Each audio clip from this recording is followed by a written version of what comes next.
invitación, sobre todo también a la marca por haber confiado pues en nosotros, sobre todo para poder impartir un poquito de nuestra experiencia a todos los colegas que nos están acompañando. En este caso, yo pretendo platicar acerca de mi experiencia sobre el tema de cirugía plástica perimplantaria. Muy bien. Por otra parte, me presento con mi trayectoria académica. Mi nombre es Hugo Enrique Aguilar Lamas. Yo soy egresado de la Universidad de Ciencias y Artes de Chiapas, nivel licenciatura pregrado. El posgrado lo realicé en la Universidad Autónoma de Yucatán. Tuve una estancia académica en la Universidad de Chile y así como también me ha tocado esas estancias académicas, diferentes cursos con diferentes clínicos que pues sin duda alguna se les ha aprendido a todos un poco de cada experiencia, de cada aprendizaje, uno va generando un criterio y sobre todo aterrizándolo a nuestros proyectos, sobre todo a nuestros tratamientos. Es decir, recuerden que ni todo es verdad ni todo es mentira, pero la ciencia, todo lo que dicta la ciencia es lo que debemos de seguir. Por ende, para iniciar la plática vamos a hablar sobre que la simplicidad es la última sofisticación. Esto aquí hace referencia que muchas veces nosotros tratamos de realizar procedimientos quizás avanzados cuando a lo mejor nosotros pues apenas nos estamos iniciando en el área, ¿verdad? Pero sobre todo, si vamos a empezar a manejar cirugía plástica, ya sea alrededor de dientes o implantes, es implícito que debemos de utilizar magnificación. ¿Por qué razón? Primero hay que entender que la magnificación nos va a proveer a nosotros una mejor postura, pero sobre todo un mejor campo de visión. Y así ustedes, por ejemplo, puedan iniciarse desde una itálica, como estamos colocando en logotipos para no mencionar otras marcas, lo que sería una itálica o hasta un BMW, la idea es que lo implementen. Ver más grande los objetos, sin duda alguna, nos va a proveer una mejor destreza en nuestros procedimientos.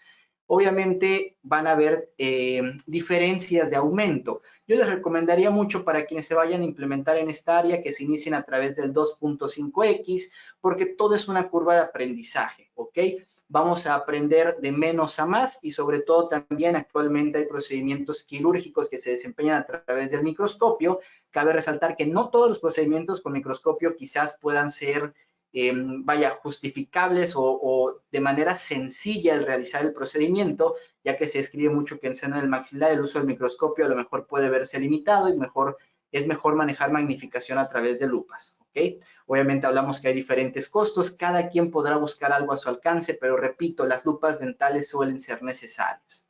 Por otra parte, fuera de la cuestión del aumento, necesitamos luz y no únicamente la de nuestra unidad dental, debido a que nosotros necesitamos tener un mejor enfoque, campo de visión en la zona. Quizás, por ejemplo, en lo que era la marca itálica, pues bueno, a lo mejor no nos viene con la luz. Por lo regular, las otras marcas ya vienen incluidos o inclusive se venden por separado. Pero la idea es que ustedes lo compren para que vayan complementando.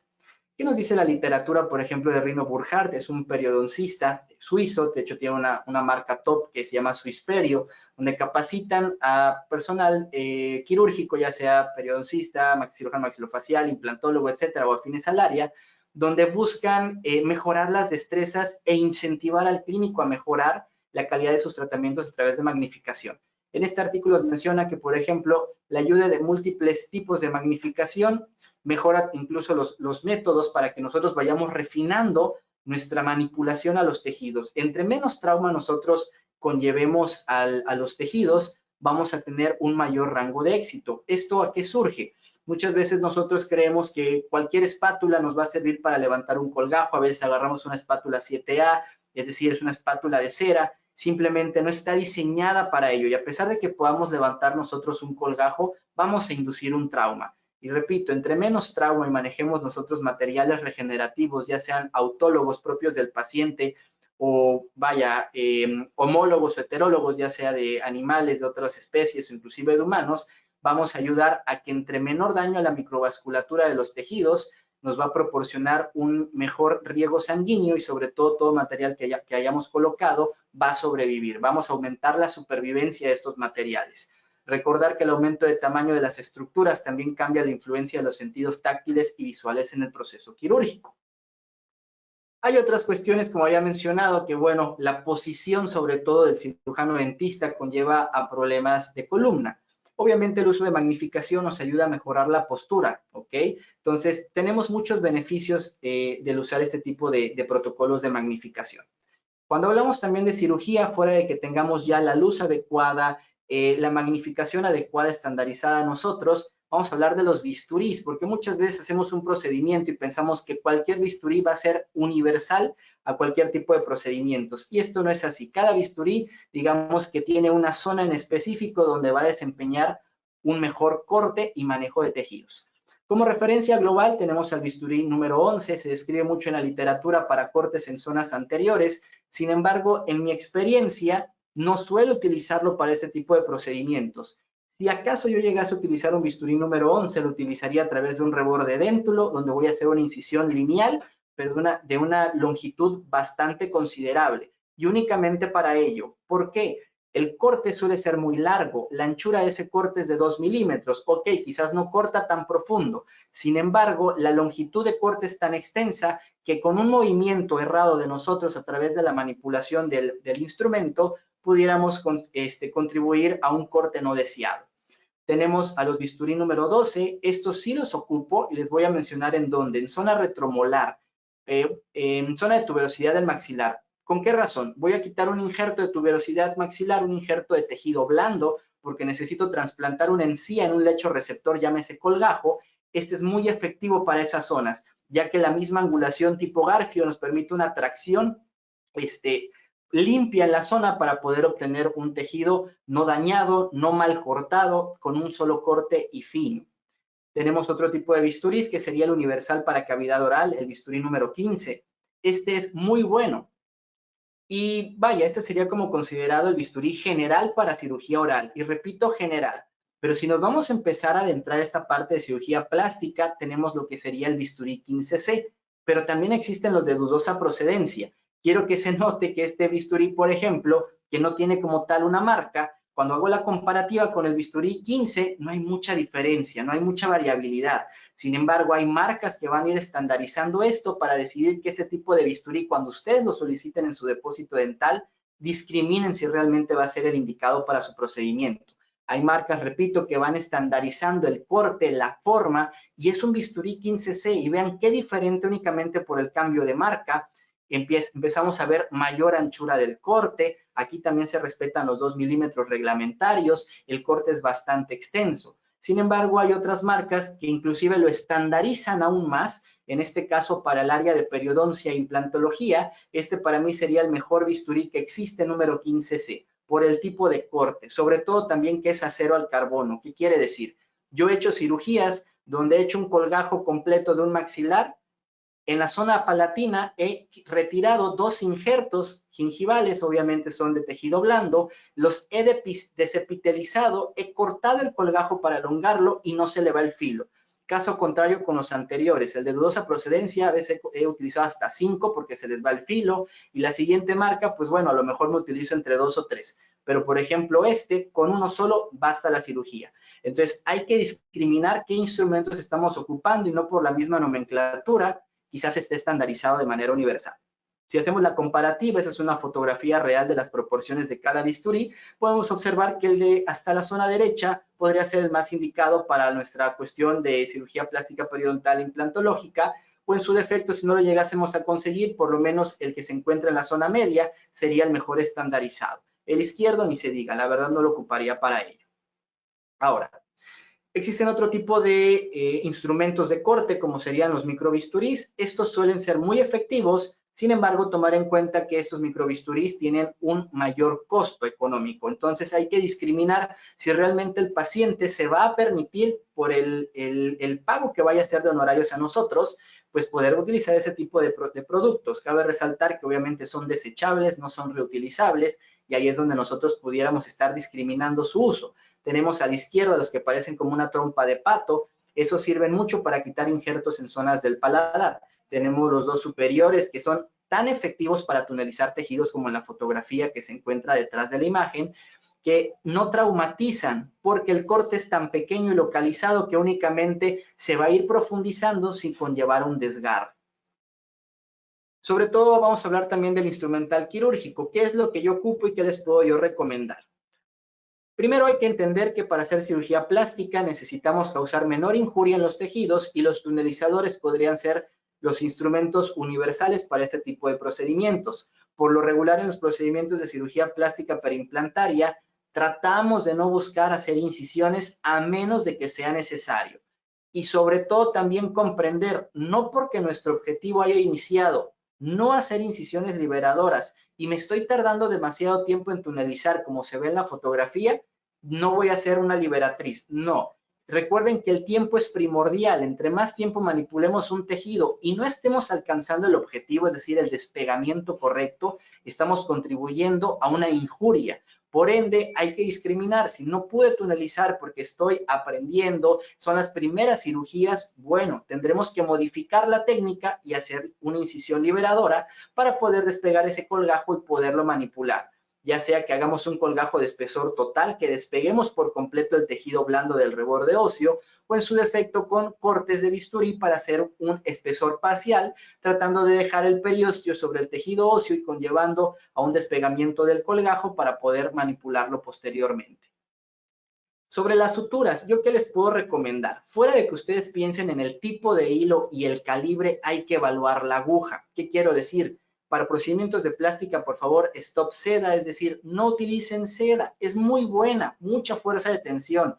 Inclusive a pesar de que es no reabsorbible, estudios longitudinales que evalúan al año la seda negra suele ser reabsorbible. El cuerpo la reabsorbe, pero fuera de esa cuestión de que en un año se pudiera reabsorbir esa seda, tengan en cuenta que es multifilamento, adquiere mucho alimento y si yo quiero hacer detalles, ser meticuloso en mis procedimientos, probablemente la seda negra sería algo que yo hago a un lado.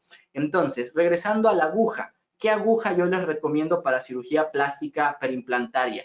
Que sea una aguja 3/8, no completamente medio círculo, 3/8, para un paso pasivo a través de los tejidos y poder manipular la aguja a través de zonas interproximales. Sobre todo, también hay que entender que la longitud de la aguja es variable.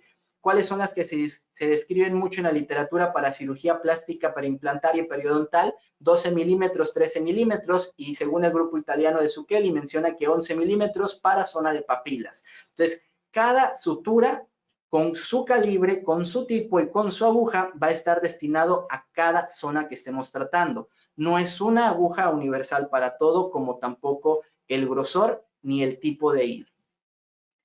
Cuando hablamos nosotros ya de los instrumentos, de qué necesitamos para manipular, necesitamos reconocer qué estoy manipulando. Y de tejidos blandos tenemos dos tipos en cavidad oral.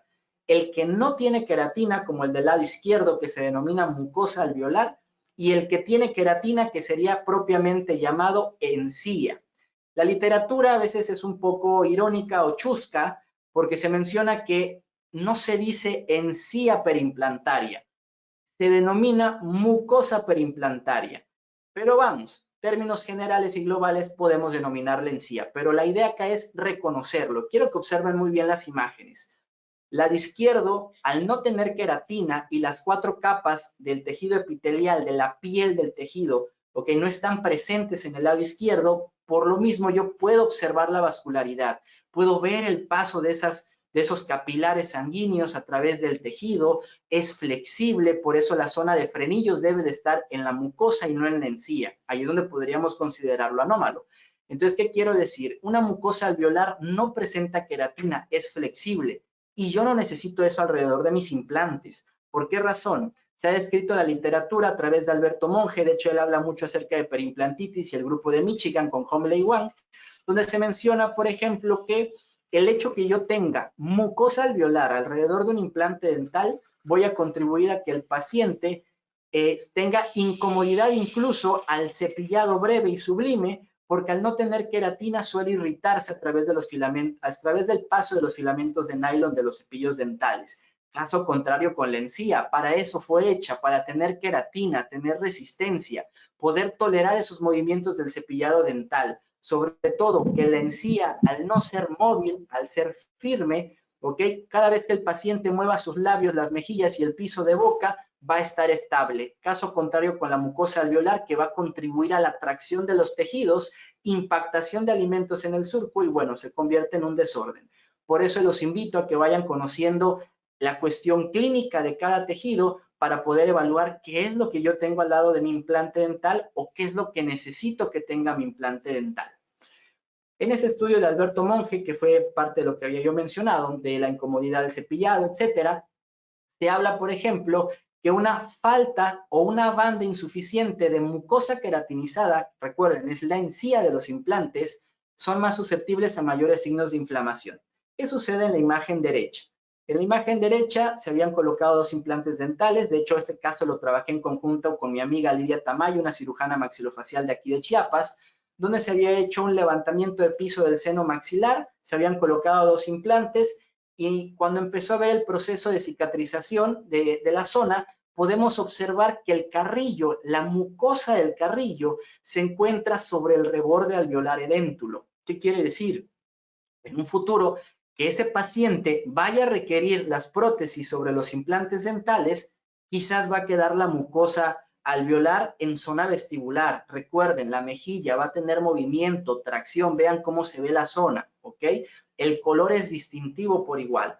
Entonces, si yo no necesito ese tipo de tejido alrededor de mis implantes, podemos entonces a empezar a plantear opciones. ¿Cuáles son las opciones? Primero hay que delimitar la línea mucogingival, lo que va a dividir a mi encía de la mucosa. Saber dónde voy a necesitar a mi encía. Es decir, si yo lo necesito sobre ese reborde edéntulo en la parte vestibular, ok, entonces tengo que colocar encía. Uno de los sitios donadores más empleados en implantología, como en periodoncia, es el paladar. ¿Por qué? Porque el paladar todo es queratina, todo es encía. Hay un montón de encía donde podamos quitar. Se habla también de tuberosidad del maxilar, sin embargo, puede ser de menor tamaño la zona y también se habla mucho que tiende a la hipertrofia, a la hiperplasia, perdón, el tejido, o sea, suele aumentar de tamaño con el tiempo. Entonces, en esta zona lo único que yo necesito es colocar encía, tenemos un paladar libre, pues bueno, vamos a tomar el injerto desde esa zona.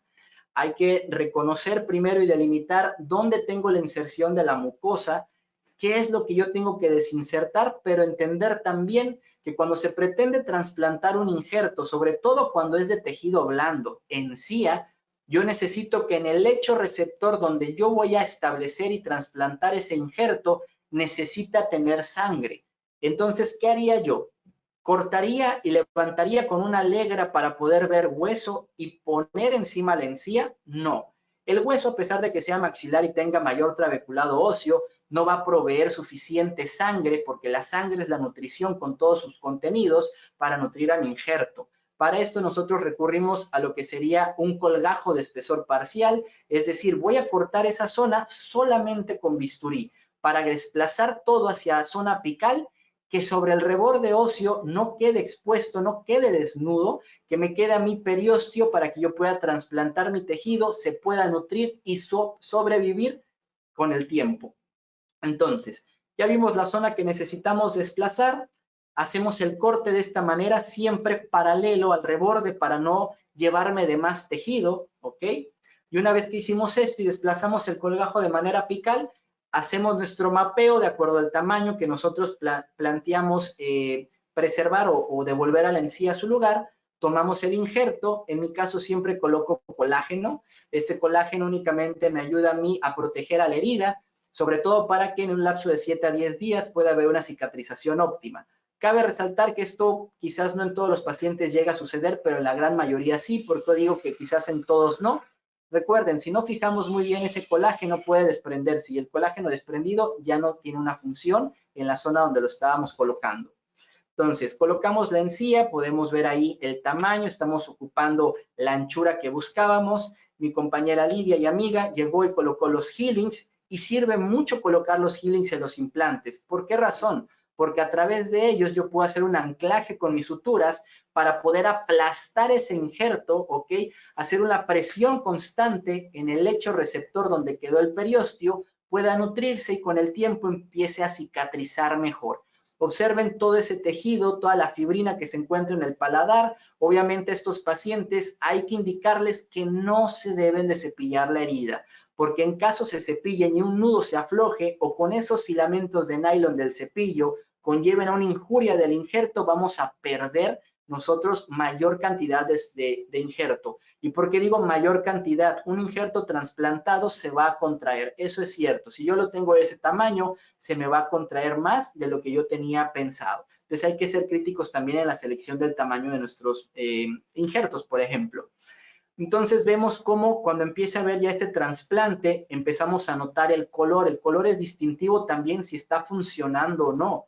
Cuando un injerto que ustedes hayan trasplantado, por ejemplo, a un sitio y no se haya integrado, lo vamos a ver primero suelto. Lo vamos a ver como que fuera un color acartonado, como que fuera entre café amarillo. Es una zona que probablemente incluso hasta le esté molestando al paciente, porque un injerto que no se integra se necrosa, se muere, y la muerte que esté pegado a un tejido vivo conlleva la inflamación. Si hay inflamación, tendrá por supuesto que estar implícito el dolor. Entonces, cuando el paciente, ustedes observan y empiezan a notar esos tonos moteados, rojos, blanquecinos, en la zona parcialmente rosa pálido, entonces quiere decir que sí se está integrando. En este caso, buscamos nosotros utilizar una sutura, en este caso fue politetrafluoroetileno expandido, lo que sería el famoso teflón, ya que el teflón, digo, sí se le adhiere en los alimentos, no hay ni una sutura que digan que no se le pegó nada, se le va a pegar algo, pero vamos, si es teflón probablemente adquiera menos contaminación comparado con una seda negra, ¿ok? Y podemos incluso delimitar la nueva línea mucogingival que ha sido desplazada a niveles apicales. Empezamos con la cicatrización a la segunda semana, las fotografías pasadas fueron seguimiento de una semana, podemos observar cómo el tono va mejorando, la cantidad va mejorando y conforme el tiempo va tornándose a un tono más rosa, ¿ok? Vemos que cuando tenemos la cicatrización final, ya devolvimos la encía queratinizada a su lugar, o bien llamada mucosa queratinizada. Podemos ver que alrededor de los implantes dentales ya tiene encía, y por mucho que se quiera mover esa inserción del carrillo, no va a contribuir a que se impacten alimentos. Podemos ver toda la anchura que ganamos únicamente por hacer un trasplante de un sitio cercano a una zona vestibular. Sobre todo recordar esa selección de suturas. Tenemos otro paciente. Aquí hay deficiencia de tejido blando, es decir, existe, pero no la cantidad ideal. Recuerden lo que se mencionaba en el artículo de Monge, que se recomienda que idealmente haya 2 milímetros de tejido queratinizado alrededor de los implantes para poder optimizar, primero, que no va a haber un problema crónico inflamatorio, llámese mucositis o perimplantitis de los implantes, ¿ok? O inclusive un remodelado óseo, por tanto, movimiento en la zona. Podemos ver a esta paciente que presenta una atrofia alveolar bastante severa, donde observamos que el nervio o agujero mentoniano, perdón, emerge de manera crestal en su zona derecha. Y la zona izquierda, bueno, se alcanza a ver mejor posicionado, pero la idea acá es, ok, si yo tengo la salida del nervio mentoniano cerca de una zona donde yo pretendo tratar, ya sea desplazar un colgajo, colocar un injerto, entonces hay que cuidar esos detalles para no lesionar estas salidas nerviosas, ¿ok? En este caso a la paciente se le había propuesto hacer el trasplante de encía tomada del paladar. Ella menciona que no, únicamente quería que, pues vaya, se hiciera un tratamiento pertinente, pero sin injerto, ¿ok? Y existen técnicas de vestibuloplastía o profundización de vestíbulo, donde puedes desplazar al tejido un poco más apical para que así cuando cicatrice, el vestíbulo se encuentre más apical, más profundo, y la encía, pues vaya, se encuentre mejor posicionada y nos provea mayor tejido queratinizado. Hay técnicas como Edland and Mechar, tenemos varias técnicas en la zona, por ejemplo, como para poderlas emplear. Ya es cuestión de cada clínico. Entonces nosotros hacemos acá un colgajo de espesor parcial. Si ustedes observaron, todo fue con bisturí y tijeras. Únicamente estamos desplazando apical el tejido donde está la mucosa alveolar para que posteriormente a la cicatrización vean cómo el tejido vaya aumentado de cantidad. Ese tejido queratinizado ya lo tengo en donde yo lo necesito, ¿ok?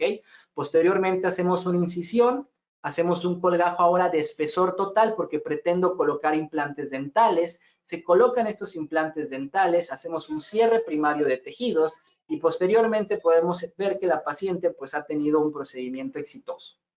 Ahora, esto sucedió en una paciente edéntula, pero ¿qué sucede entonces si el paciente a lo mejor va a perder un diente, ¿ok? Pero no vamos a poderle colocar un implante dental y yo necesito preservar la integridad de los tejidos. Aquí es donde ya vamos a empezar a hablar cómo manipular las zonas estéticas, porque es una zona demasiado delicada que muchas veces nuestros errores nos van a cobrar una factura muy grande, desde cicatrices, malas nivelaciones en el margen, etcétera. ¿Ok? Entonces, este es un caso en el posgrado. Fue, de hecho, mi primer implante en el posgrado. digamos que mi primer reto, porque era una zona de lateral, ¿ok? Cuando el paciente acude con nosotros, podemos ver que tiene una fractura aparentemente vertical. Sin embargo, cuando evaluamos la zona palatina, es una fractura longitudinal, es una fractura complicada de la corona, ahora sí con afectación pulpar. Se había propuesto la idea, por ejemplo, bueno, a lo mejor hacemos un alargamiento de corona, pero tengan en cuenta que esta disciplina de la odontología es multidisciplinaria. No nada más yo como periodoncista puedo opinar sobre el diente, ¿ok?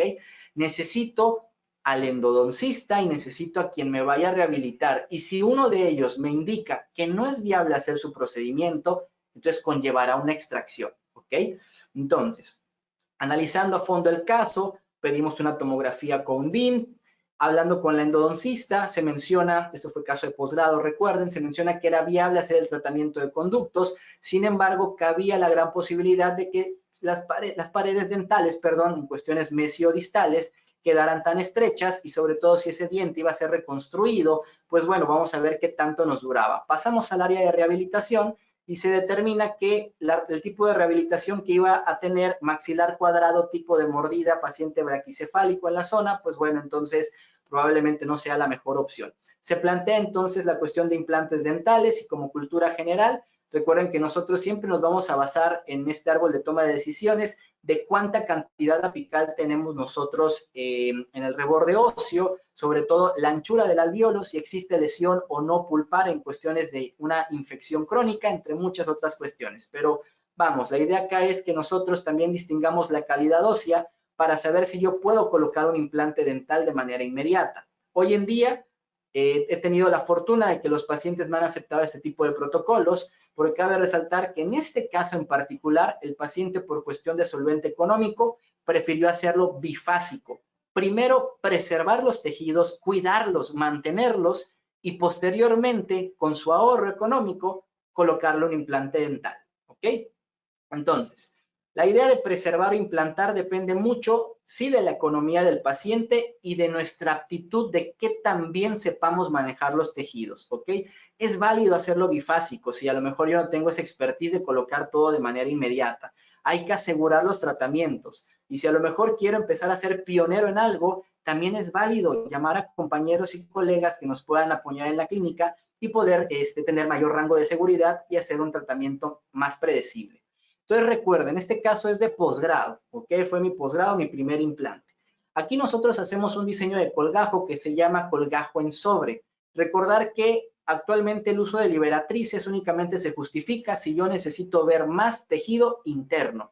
Si yo puedo levantar un colgajo sin hacer una liberatriz y estoy observando lo que necesito, ya no necesito hacer estos cortes, únicamente levantar el colgajo mediante una incisión intracircular, cortar las papilas de manera mesiodistales, ¿ok? Circular, papila mesiodistal y circular y levantar un colgajo. Posteriormente hacemos la extracción dental de manera atraumática, tratando de no hacer esos movimientos de injuria a través de un forceps. Existen periotomos, muchos instrumentos, inclusive más avanzados, que pueden traccionar al órgano dental sin inducir un trauma.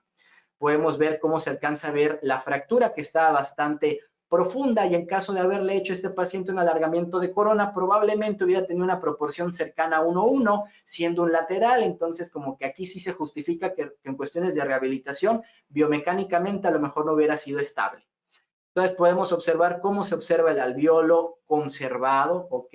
Esto, repito, esto es del posgrado actualmente. Yo no busco exponer tanto hueso. Entre más hueso expongamos, despeguemos el tejido blando que lo nutre de manera externa, conllevamos a un mayor remodelado. Eso hay que tenerlo en cuenta. Y por más, aunque yo coloque materiales regenerativos, siempre hay una remodelación. Quien a ustedes les diga que yo coloqué un injerto y una membrana para que no haya un remodelado, pues no ha leído. Siempre hay un remodelado, pero quizás en menor cantidad si se colocan este tipo de materiales. Aquí colocamos injerto particulado, un injerto ellos, bastante bueno, una membrana por encima y bueno, hacemos un cierre primario de tejidos y tenemos un cierre bastante efectivo.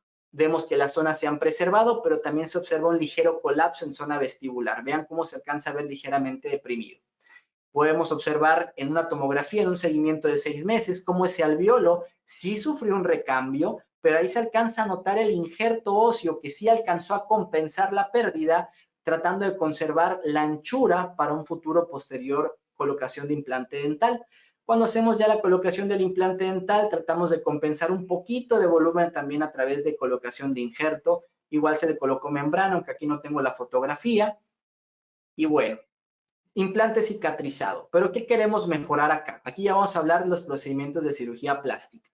Tenemos el defecto y el colapso de tejido blando en zona de lateral.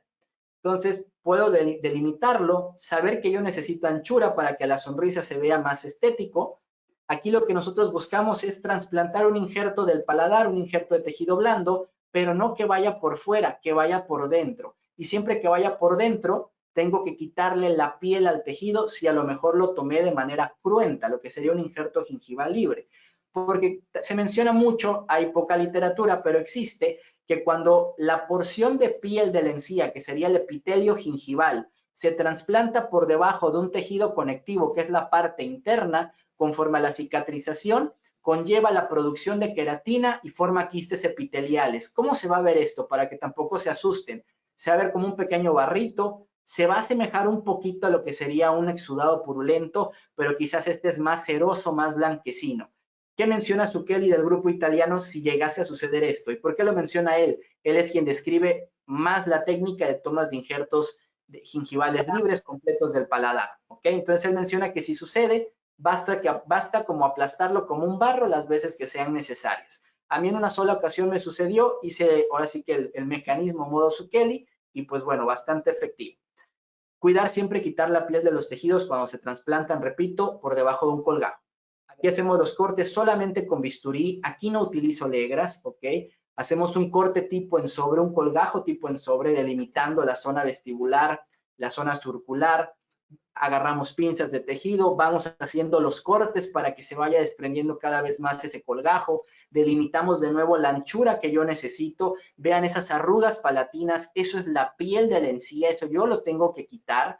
¿Ok? Aquí lo tomamos con la técnica de Zucchelli, aunque se describe a través de un brasileño por primera vez. Y bueno, tenemos aquí la herida, colágeno, suturas. Muy bien. Empezamos a hacer la desepitelización y hay que hacerlo de manera detallada, ¿ok? Ir quitando todo el excedente de epitelio, porque cuando ustedes vean que yo coloco este injerto por encima del reborde, vean la diferencia de la zona izquierda, donde yo ya puedo ver el conectivo, la parte interna de la encía, y la zona derecha, que es la que todavía presenta la piel. Todo tiene que verse como el lado izquierdo, tiene que verse fino, ¿ok? No rugoso. Entonces, hay evidencia científica que se habla, por ejemplo, que se apoya mucho el uso de injertos de tejido blando cuando se hace este tipo de protocolos, porque ayudan a preservar también, fuera de la cuestión estética, también la anchura ósea. Entonces, es bueno colocar injertos de tejido blando en zonas estéticas, sí, siempre, si se puede, por supuesto. Colocamos el injerto, aquí colocamos sutura de nylon, también es muy buena. Empezamos a ver la cicatrización de los tejidos, todo va mejorando. Vemos que el grosor ha cambiado, ya se ha mejorado, ya tiene el grosor que debió haber tenido desde un inicio y podemos hacer una comparativa de un antes y después. ¿Ok? Se coloca la prótesis y algo curioso que cuando se hizo el escaneo intraoral, ahí se alcanza a ver el cuadrado o rectángulo que colocamos de injerto. Sí se alcanza a percibir por lo menos en el escáner, aunque clínicamente no es perceptible. Otro caso clínico de paciente preservado y posteriormente implantado. Podemos observar que esta paciente sufrió un accidente, una fractura, donde se hizo compleja porque afectó a la raíz de manera horizontal. ¿Ok? Esta paciente también no tuvo la oportunidad de que se colocara un implante dental de manera inmediata, lo vamos a hacer diferido, pero aquí ya vamos buscando otras técnicas, tratando de seguir incursionando en el área, tratar de ver qué tan efectivas son, así como se describen en ya sea libros o en artículos. Y digo libros porque, por ejemplo, esta técnica de Sklar no está plasmada como tal en un artículo, está en el libro de Sklar. Y esta técnica se habla mucho como para tratar de cuidar a las papilas. Se hacen unas incisiones, sí son liberadoras, pero no son como que fueran trapezoidales, se hace un pequeño óvalo y posteriormente ya se hacen en forma diagonal. Vean la fotografía, cómo se desprenden las papilas de la zona. Procedemos nuevamente a colocar un injerto óseo. Quiero que noten del lado derecho que para proteger ese injerto óseo nosotros le colocamos, como la técnica de Sklar de BioCol Technique, le colocamos colágeno para proteger a la herida. y colocamos con presión ligera el mismo diente de la paciente, eso a través del doctor Ildefonso Lastra, que es mi rehabilitador. Él nos ayuda a quitar, una vez que yo quite el diente, él secciona la raíz, empieza a hacer la forma de un póntico ovoide, se pega con resinas a dientes adyacentes, se sutura todo y esperamos cicatrización. Yo creo que si ustedes miraran esto y la paciente les sonriera, quizás ni siquiera notarían que no tiene un diente. Es decir, es muy efectivo hoy en día manejar pónticos ovoides si yo pretendo preservar a los tejidos. Fuera de que yo sepa manejar y trasplantar tejidos, el manejo protésico es imprescindible para alcanzar el éxito en estos casos. Podemos ver que gracias a ese póntico, cuando nosotros lo quitamos, vean ese perfil de emergencia, está conformado, está protegida las papilas, se alcanza a ver muy bien delimitado, inclusive hasta para que yo sepa más o menos dónde voy a apuntar para colocar un implante dental y que ya me quede ese perfil de emergencia para una futura corona protésica. Hacemos de nuevo el colgajo de esclar, hacemos el protocolo de fresado, colocamos un injerto de tejido blando porque ya eran 2 ocasiones que ocasionábamos un colgajo en la zona. Vamos a tratar de compensar volumen para que mantengamos la armonía estética. En este caso se hizo una técnica de Hursteller, donde es una incisión horizontal a espesor parcial. Después de colamos ese colgajo únicamente con bisturí, quitamos el tejido interno, que sería el tejido conectivo, y lo trasplantamos en la zona. ¿Por qué se decide técnica esclar? Vean que la incisión se hace cercano al frenillo, pero no lo estoy cortando, únicamente yo necesito despegar lo suficiente para poder colocar mi injerto y poder trasplantarlo. Empezamos a observar la cicatrización, vemos que se ha conformado el perfil de emergencia, desde que se dejó la corona, cómo se va decolorando, al fin y al cabo ya era un diente que ya no tenía vitalidad, pero bueno, pasamos a la cuestión protésica, donde se empieza a modificar también la cuestión de los tejidos blandos, y digo modificar porque la prótesis es lo que va a ayudar a empujar y a remodelar la zona. Quiero que observen también que aquí tenemos un pequeño creeping, es decir, el margen de ese incisivo, vean que ahora está más coronal, ya no se encuentra apical a la zona. Podemos observar, ese es un seguimiento ya a 2 años, que los tejidos están preservados, la corona está bien colocada y realmente no es perceptible, por lo menos en esta imagen, que se había hecho tantos procedimientos, ¿ok? Ahora, nuevamente, nuevos casos donde ya los pacientes han aceptado de acuerdo a los presupuestos, y recuerden, el honorario, el presupuesto es lo primordial para también saber si el paciente va a poder realizarse todo el protocolo completo. Entonces, en este caso, preservamos, implantamos, obviamente hay que evaluar la zona, si todo lo permite, basta con que el paciente lo autorice. En este caso, teníamos una fractura nuevamente horizontal, pero dada la posibilidad de poder colocar un implante de manera inmediata, aprovechamos entonces a manipular esos tejidos. Ya hicimos el análisis, muy bien, vamos a platicar breves referencias de la literatura. Se menciona que el resultado estético puede ser mejor al colocar implantes dentales justo después de la extracción de dientes. ¿Por qué razón? Estoy acelerando los tiempos de cicatrización. Ya tengo el implante, ya preservé, coloqué injerto de tejido blando, tejido duro, ya coloqué una prótesis, ya todo se conformó. ¿Qué faltaría? Prótesis definitiva. Por eso implante inmediato si es posible. Se determinó que la pérdida de volumen óseo, tomando como referencia las tablas vestibulares y palatinas en implantes post-extracción, se comporta similar a la pérdida de volumen óseo posterior a una extracción dental. ¿Qué quiere decir? Pongo un implante o no de manera inmediata, se remodela muy similar. Entonces, implante inmediato si es posible. Y también quien mencione, yo voy a colocar un implante dental porque eso evita tanto remodelado. No, aquí lo estamos justificando, ¿ok? Que el remodelado es similar, ponga o no un implante, pero tengo que cuidar esos tejidos, mantenerlos estables, ¿ok?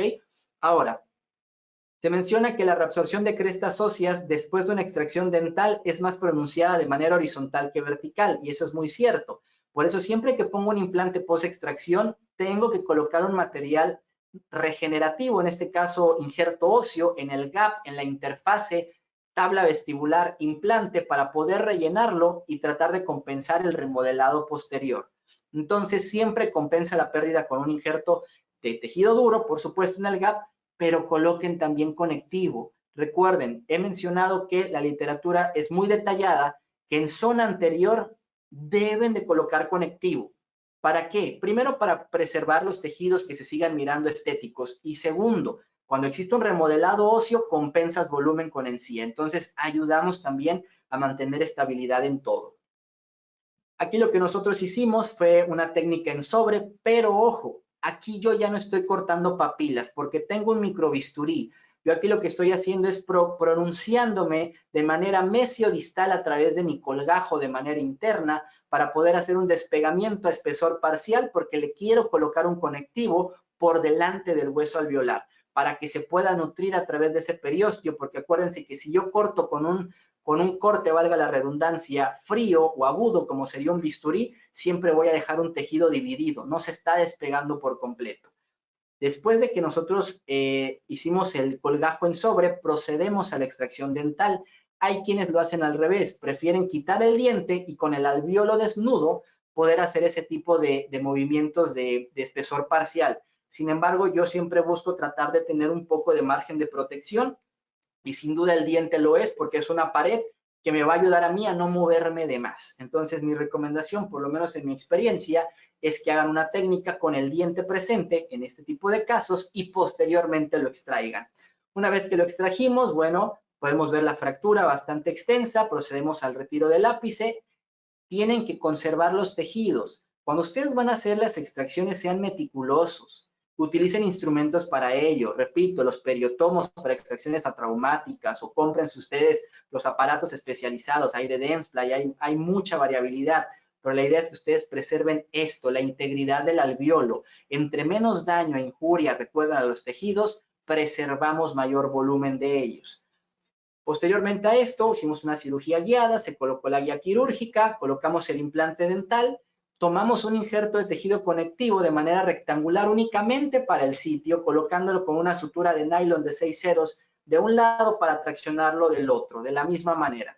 Colocamos el implante dental, colocamos materiales de injerto, en este caso injerto óseo, colocamos el conectivo, se reacomoda la zona, y colocamos una corona protésica. Nuevamente aquí con mi compañero Ildefonso Lastra, pues bueno, empezamos a mejorar lo que era el perfil de emergencia, tratando de hacer una presión constante a las papilas y al tejido blando vestibular, porque eso también ayuda a mantener la integridad de ellos. Posteriormente tenemos la cicatrización, esto es aproximadamente a la tercera semana, todo se ve estable. Yo por lo regular suelo quitar suturas entre la segunda y tercera semana, dependiendo de cómo vaya cicatrizando. Podemos ver que el volumen se ha preservado, no se alcanza a ver colapsado. Yo ya tengo el rango de seguridad que mi implante tuvo estabilidad primaria. Primero, segundo, rellené el gap con injerto óseo y tercero, coloqué un conectivo. Con esa tríada tenemos una seguridad de que ese implante, fuera de que ya va a tener una supervivencia alta, los tejidos van a estar estables.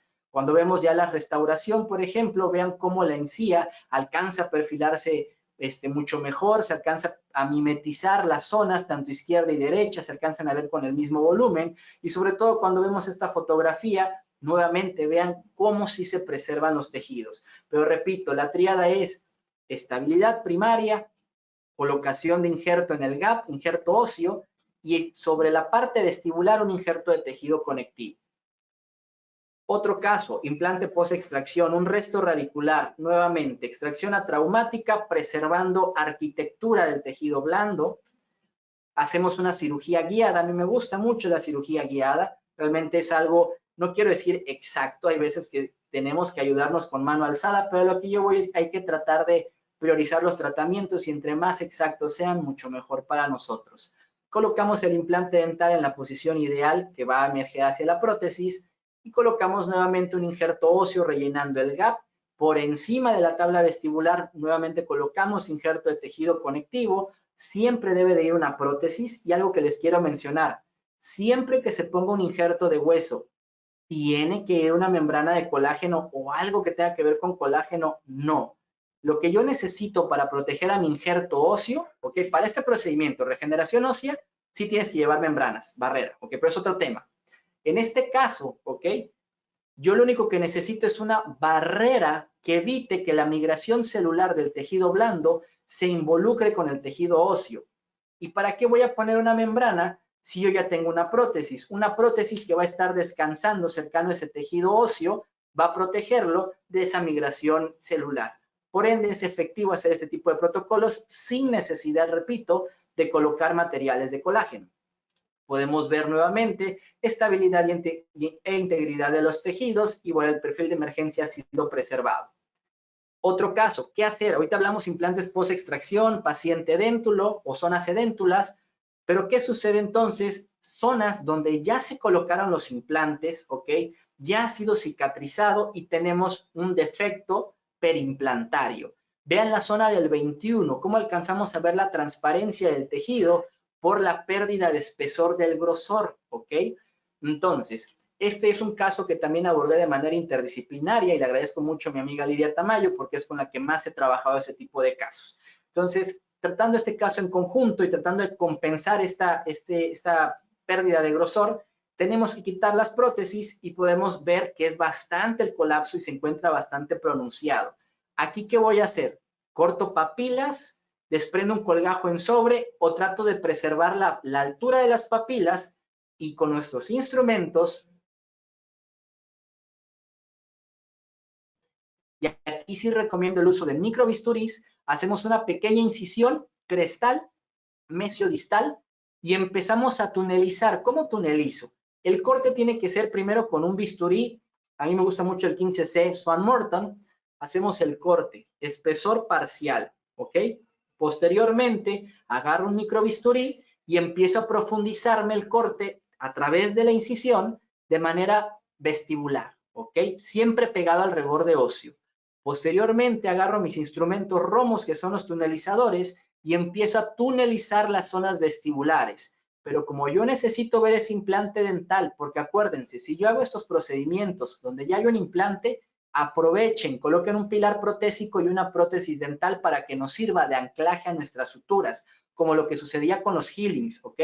Entonces, desprendo el tejido que estaba encima del implante, ya tunelicé por encima zonas vestibulares, tomamos un injerto, obviamente vamos mejorando el expertise en la toma de injertos y recuerden, todo es curva de aprendizaje, no quiere decir que, vaya, siempre pude tomar ese tipo de injertos, ahora ya lo he mejorado y presumo en un momento dado, mientras más trabajemos, podemos mejorar aún más. Entonces, nunca se desesperen, tómense el tiempo, sean críticos de su trabajo.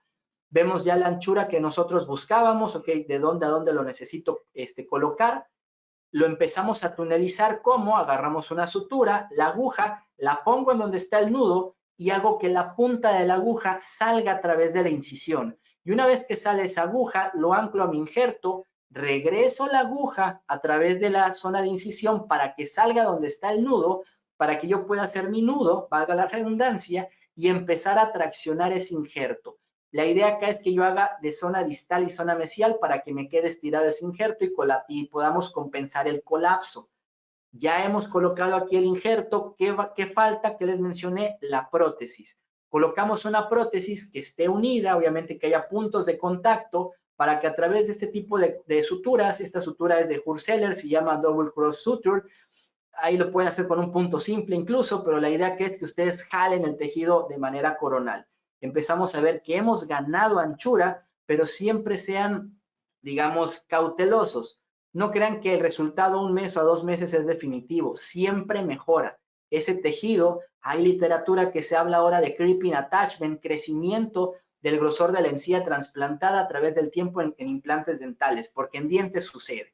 Entonces nosotros vemos que ya hemos ganado el grosor, ya empieza a desaparecer ese tono grisáceo y cuando vemos los resultados finales, pues realmente hubo un cambio drástico, ya no se ve colapsado, las prótesis han sido detalladas y en este caso, pues bueno, lo abarcamos con mi compañera Lidia Tamayo, cirujana maxilofacial, y la doctora Gabriela Arevalo, que es nuestra rehabilitadora en la clínica Relajadent. Entonces vean cómo podemos mejorar la situación únicamente utilizando tejido blando, ayuda mucho. Zonas sedéntulas, ya para no ser tan redundante, cómo se ve un espesor parcial, vean la fotografía del medio de la izquierda, donde tenemos a 3 implantes dentales, ese es otro caso clínico abordado con mi amiga Lidia, donde hacemos el colgajo espesor parcial, vean esas zonas rojizas, el periósteo que se encuentra encima, coloquen healings, recuerden, los healings ayudan mucho a anclar a los injertos y posteriormente a la cicatrización, pues va a ser óptima. Es un tejido que se está aplastando al periósteo, que se está nutriendo y aunque se esté contrayendo, se está volviendo a inflar, si lo quieren ver de esa manera. Entonces, es necesario tener encía alrededor de implantes dentales y nosotros procuramos que su longevidad en boca sea alta. Recuerden que podemos remodelar esto solamente con injertos de tejido blando, donde la deficiencia está presente. Este es un caso que realizamos, con mi amigo cirujano bucal Miguel Calzada, al cual le mando un gran saludo. trabajamos muy bien en conjunto varios casos y este fue uno de los casos de éxito donde pudimos remodelar el tejido, devolverle la cuestión estética para que obviamente posteriormente sean rehabilitados. ¿Okay? Hay zonas, por ejemplo, que bueno, yo voy a colocar un implante de manera inmediata en un reborde déntulo donde pues nunca fue tratado, pero se permite colocar un implante, tomen un injerto de conectivo y ¿qué les recomiendo yo? Sutúrenlo de manera interna al colgajo y después coloquen sus suturas punto simple, punto en 8, lo que quieran. Pero la idea acá es que peguen ese injerto de tejido blando y vean qué bien cicatriza. Es una cicatrización a las 2 semanas, se ve bastante estable. Obviamente hay que discriminar el tipo de suturas. ¿Qué les voy a recomendar entonces para todos? Que siempre que manejemos esta cuestión de implantología o en odontología general, siempre que pensemos en rehabilitar la boca, sea una rehabilitación estomatológica interdisciplinaria. ¿Por qué razón? Yo no lo sé todo, ni mi compañero, ni nadie.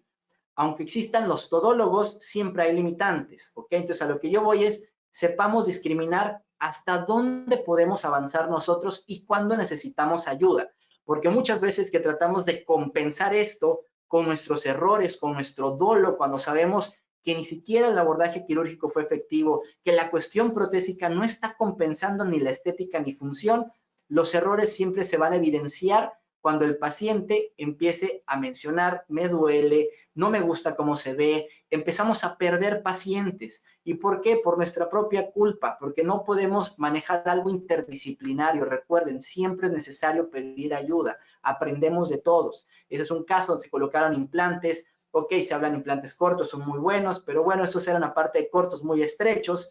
Prótesis demasiado grandes, mucha palanca, también nos evalúa la mordida, cerca de zona de inserciones de frenillo, un colapso óseo bastante amplio, obviamente eso se tracciona nada más con pinzas y sale, ni siquiera estaban como tal integrados. Entonces, yo siempre he respetado mucho a la periodoncia y la voy a seguir respetando porque son mis principios para que cuando yo maneje la implantología sea efectiva, aún con mis errores, pero que sea efectiva.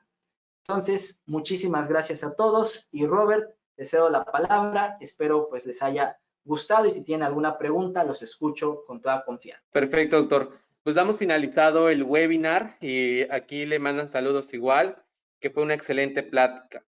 Y el día de hoy le entregamos el reconocimiento por parte de Hyosen de México. Se le otorga este reconocimiento al doctor Hugo Enrique Aguilar Lamas por su valiosa participación al impartir el webinar Cirugía Plástica Perimplantaria el día 26 de agosto del 2021 en Tuxtla Gutiérrez, Chiapas, México. Pues muchas gracias, doctor. Y pues igual quiero agradecer a todos los doctores que tomaron el tiempo de estar presentes en este webinar y nos vamos con excelentes conocimientos y muchas gracias, doctor. Gracias, muchas gracias a todos y a ti, Robert, por la confianza y con gusto seguimos trabajando. Un abrazo a todos. Perfecto, doctor. Muchas gracias. Le hago llegar su reconocimiento digital y físico. Vale, ya lo espero. Gracias, doctor. También.